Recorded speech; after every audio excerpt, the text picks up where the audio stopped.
আমরা যতক্ষণ পর্যন্ত দেশে গণতান্ত্রিক ব্যবস্থা প্রতিষ্ঠিত করতে সক্ষম হব না, ততক্ষণ পর্যন্ত আজকের, যদি একটি উদাহরণ দিয়েও বলি, আজকের যে এই বাজার মূল্য, এই সিন্ডিকেট, এটিকে ভাঙা সম্ভব হবে না। কারণ এটিকে যদি ভাঙতে হয়, বাজারের দ্রব্যমূল্যের পরিস্থিতি যদি নিয়ন্ত্রণের মধ্যে আনতে হয়, তাহলেও প্রকৃত জনপ্রতিনিধি দরকার, যারা মানুষের কাছে জবাবদিহি করতে বাধ্য থাকবে।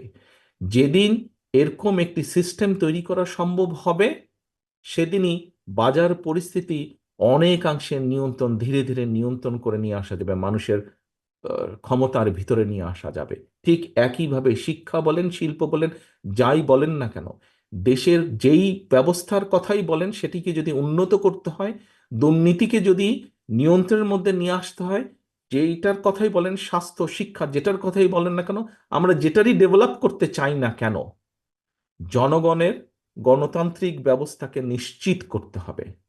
গণতান্ত্রিক ব্যবস্থাকে নিশ্চিত করতে হবে। গণতান্ত্রিক ব্যবস্থাকে নিশ্চিত করতে না পারলে, জনগণের কাছে জবাবদিহি করে এরকম ব্যক্তিদেরকে সামনে আনতে না পারলে, কোনোভাবেই আমরা ভালো কিছু করতে পারবো না, প্রিয় নেতৃবৃন্দ। কাজেই পরিশেষে কৃষক দলের সদস্যই শুধু নন, জাতীয়তাবাদী শক্তির একজন কর্মী হিসাবে এই মেসেজটা আপনাকে নিয়ে যেতে হবে। আপনারা প্রত্যন্ত অঞ্চলে যাচ্ছেন, আগামী কয়েকদিনের মধ্যে বাংলাদেশের প্রতিটি ইউনিয়নে যাবেন। আরএফএল এসডব্লিউআর পাইপই মাপে যা বলে তাই দেয়। RFL SWR pipe and fittings. কৃষকের সাথে কথা বলবেন। আপনি শুধু কৃষকের সাথেই কথা বলবেন না, আপনি কৃষকের সাথে সাথে যেখানে কর্মসূচি করবেন, সেখানে আপনি হয়তো একজন প্রাইমারি স্কুলের শিক্ষকের সাথে কথা বলবেন, আপনি একজন হয়তো গৃহিণীর সাথে কথা বলবেন, আপনি হয়তো একজন ছোট দোকান কর্মচারী বা দোকান মালিকের সাথে কথা বলবেন। এরকম বহু শ্রেণী পেশার মানুষের সাথে কথা বলবেন। প্রত্যেককে একটি মেসেজ দিতে হবে, ভাই, তুমি যেই রাজনীতিতেই বিশ্বাস করো না কেন, কিন্তু একটি জায়গায় এসে তুমি দাঁড়াও। অর্থাৎ তোমার যাকে ইচ্ছা তুমি ভোট দাও, কিন্তু ভোট যাতে হয় এই ব্যবস্থাটা করতে হবে যে কোনো মূল্যে। তোমার যাকে ইচ্ছা তুমি ভোট দাও, আমাকেও ভোট দেওয়ার দরকার নেই, তুমি যাকে ভালো মনে করো, তোমার বুদ্ধি বিবেক সবকিছু দিয়ে, তোমার জ্ঞান দিয়ে তুমি ভোট তাকে দাও, কিন্তু ভোট হতে হবে। সকাল থেকে বিকাল আমার যাকে খুশি আমি তাকে ভোট দিব, নিশ্চিন্তে নিরাপদে ভোট দিব, এটার সাথে কোনো কম্প্রোমাইজ নাই।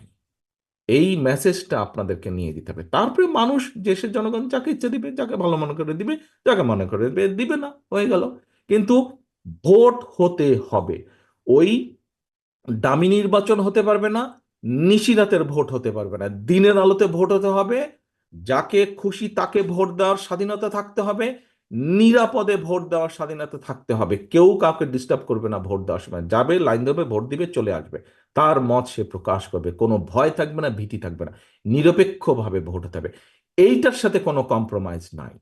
যদি এটি নিশ্চিত করা যায়, ইনশাল্লাহ ধীরে ধীরে আমরা দেশের সমস্যার সমাধান, মানুষের সমস্যার সমাধান কমিয়ে আনতে সক্ষম হব। কাজেই এর সাথে কোনো কম্প্রোমাইজ নাই। ষড়যন্ত্র যদি রুখতে হয়, তাহলে অবশ্যই ভোটের স্বাধীনতা নিশ্চিত করতে হবে। সহকর্মীবৃন্দ, আবারও আপনাদের আজকের এই কর্মসূচি এবং আগামী 3 মাসের কর্মসূচির সাফল্য কামনা করে আমি আমার বক্তব্য শেষ করছি।